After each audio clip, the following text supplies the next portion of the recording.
Hallelujah.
Kahit mahirap, darling, nag-enjoy naman ako. Sarap eh. Sarap ang trabaho. Electrical yan sa kitchen. Sa kitchen siya. Yan. Ito yung kitchen. Yan sa lababo. Babagbagin ko pa yun. Yun ang sa gilid doon. Babagbagin ko pa yun. Dito. Sa heater. Sa exhaust fan. Yan. Ito naman, mga outlet, mga electrical stove. Tsaka yan, magkatabi. Babagbagin ka yan, pababa. So yun, decoration yan, sa ilaw. Kahit paano gumanda. Matipid si Mudir eh. Matipid siya maglagay ng ilaw. Kakunti ng mga ilaw niya. Pero sa decoration, dinadagdagan siya. Ayan. Ito naman. Yan, hagdanan. Yan, sa main yan. Pinapalagay niya sa gilid. Ayaw niya sa gitna. Natatakot daw sa mga anak niya. Mga bata pa kasi mga anak niya eh. Dalagat mga bata, babae at lalaki. Yan. TV, outlet, telephone, ito sa mga ilaw. Yan, bugbog lahat yan. Yun. Ang dami. Ang dami binabagbag. Pero nag-enjoy naman ako. Yun, mga masjid yan. Mga Pakistan nagtatrabaho sa taas. Ilalagay mga speaker sa taas. Sisigaw sila. Sala, sala. Yan. Sa outlet. Doon, sa kabila sa taas. Yung parang maitim doon sa taas. Nagtatrabaho sila doon. Yan. Yan, mga binagbag ko yan. Ang dami eh. Pero masarap. Kahit madami. Nag-enjoy ako. Yan, daming outlet. Mga outlet. Yan. Ito. Decoration. Wala ka. Yan. Yan sa split. Yun yung merong split yun. Sa aircon. Kaya lang, hindi marunong yung naglagay. Nilayo niya yung tubo.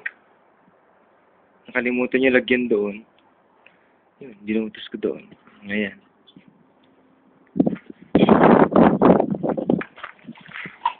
Yan ang masjid. Katabi lang ng mudir ko yung simbahan na pinapatayo.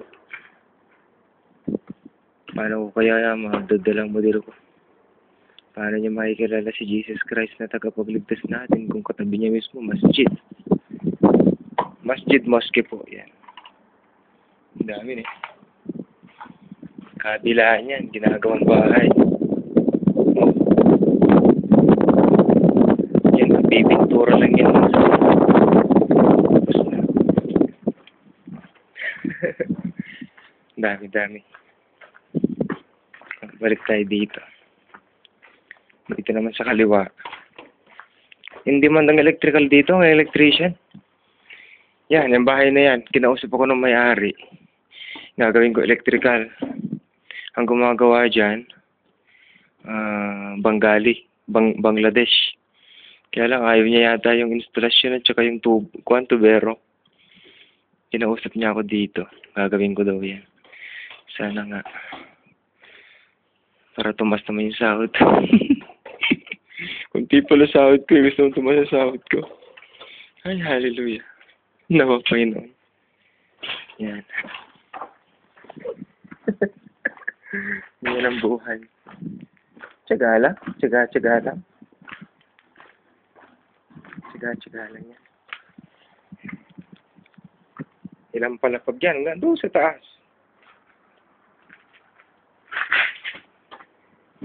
Yan, yung tubo sa mga kable. Ito. Yan ang gagawin ko. Sa bus bar. bus bar yan. Ito yung pinaka-main panel, pinaka-main breaker. Tapos dito, yan. Ganun sila. Kaya itong isa, sa second floor, ito, sa first floor, ito, sa ground floor. Yan, ganyan ang buhay. Yan ang ilaw. Ilaw yan. Oo, yan. May ilaw yan. Diyan nakalagay yan. Ay, praise God. Yan ang buhay. Pero nga sila, kahit pa paano, nakakaraos naman. Ay, darling. Pagkita mo to sa anak natin, darling na. Para naman makita niya yung mukha ko. I love you so much. Sige, papatayin ko na. Hindi ko mapatay eh.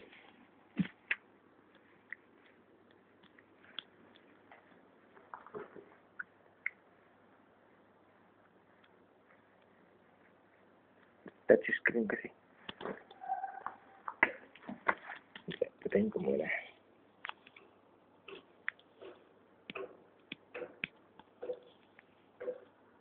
Ayaw niyang mamatay.